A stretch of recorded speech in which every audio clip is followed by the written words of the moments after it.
I don't know how many listeners saw or got tied up or was unwittingly part of the farmers' protest in Auckland on Friday. I got caught up with it on the motorway. I had no anger towards them whatsoever with the gridlock that they were causing. The police were doing a good job, but they themselves were there for a reason, as they were in all the other centres around New Zealand. And I didn't see one other driver who was unhappy with the actual protest, those tractors and what have you on the motorway. No one seemed unhappy at all. In fact, they were, I would believe, supporting them, certainly with the hoots and the honks from the horns. And all those people standing on the overbridges waving to this huge line, this long line, must have been 3 kilometres long, if not longer, of tractors and graders and utes with dogs on the back with kids on. It was just really a farmer's day out, but with a real message. And I didn't realise just how big those tractors have grown. I can remember being on the farm, we had the little Fergie, it's about the size of a mini compared to these huge machines that these farmers have today. And it was just really impressive seeing them going along the motorway, and for what I consider, the same as they, a very important cause. And I would say on Friday that we actually saw the love for Jacinder Arderns finally and effectively burn to an ember. That happened on Friday. It is fair to say that the large majority of her so-called team of 5 million have certainly turned against her.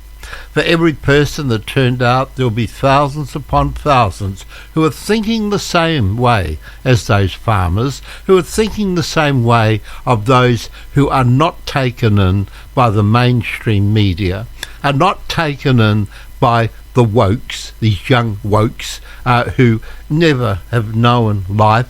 They don't know what life can be like or what it should be like. They are the ones that are following Jacinder. Arderns was correct when she stated that there was no rural-urban divide, but it's her actions that have ensured that. The rural community lit a fire that the townspeople are only too happy to support side by side in unison with their country counterparts. Most of the team of 5 million are now very wide awake to Arderns' Marxist, communistic ideologies. Friday was all about united we stand, divided we fall. Arderns is trying to divide this country, but the protest on Friday showed that people will not fall that. Because we do not wish to live in a country that in any way aligns with her vision, that is with Cindy's vision, with Arderns' vision. None of us, unless you're a prize bloody idiot, would want to align yourself with any of that vision. We wish to live in a country where everyone is treated equally and lives in harmony with each other under the same laws. Under the same laws. The premise that Maori can only be equal by acquiring their own parliament, their own health system, justice system, etc., is no way to achieve a harmonious society. It will achieve just the opposite. There is an ulterior motive here that the majority of Kiwis don't want a bar of. The protests on Friday were about so much more than just the farmers. Even they acknowledged that. They were there, first and foremost, to protest the government's complete ignorance of what farmers are doing to achieve not only what the government wants, but what they want also. Their message is that the rules and regulations foisted on them are an absolute hindrance rather than a help. They just want to be left alone to get on with the job. But of course, communist governments, communist committees, don't ever want that. You can't leave anyone on their own to get on with the job. You have to write legislation, you have to stand over them, you have to keep checking on them, and in fact, you have to keep putting them down. And this is what the Ardern government is doing. It's putting you and I down. The only people they seem to be lifting at the moment is that very small minority of the elite Maori. The normal Maori doesn't make any difference. They don't see any of this nonsense that's going to happen. They're not going to benefit from it. This elite Maori, though, who are being and controlling the Maori caucus, they are going to make a fortune out of this for their families' wealth and for future generations. And we are allowing this little communist bird, this CC, Crazy Cindy, to actually promote this and to push it. And she has people in that Labour government, in that Labour Party, allowing her to do this. What's wrong with the grassroots Labour member, the Labour supporter?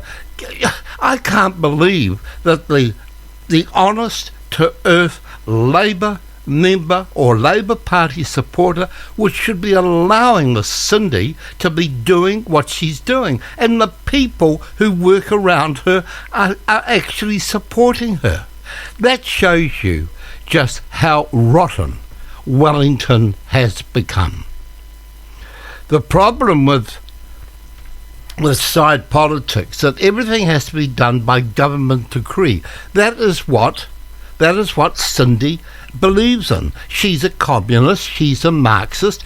Everything has to be done by government decree. And who makes the government decree? The little dictator, Jacinder Arderns. Government has to be in charge of absolutely everything. New Zealand, however, is not China. New Zealand, however, is not Russia. It's not North Korea, and we abide by the Westminster system of governance. In a word, yes, in a word, we are a democracy. Someone needs to alert Arderns to this fact. We are still a democracy, but my goodness me, if these idiots keep following Arderns and allow her to push through her dreams of a communist New Zealand, we can say goodbye to our democracy, we can say goodbye to our freedom, and we can say goodbye to everything that was good about New Zealand, because the worst of the worst is being promoted by this Jacinder Arderns, this Prime Minister, this disgraceful Prime Minister, this Prime Minister who is living by an ideology rather than by common sense and decency.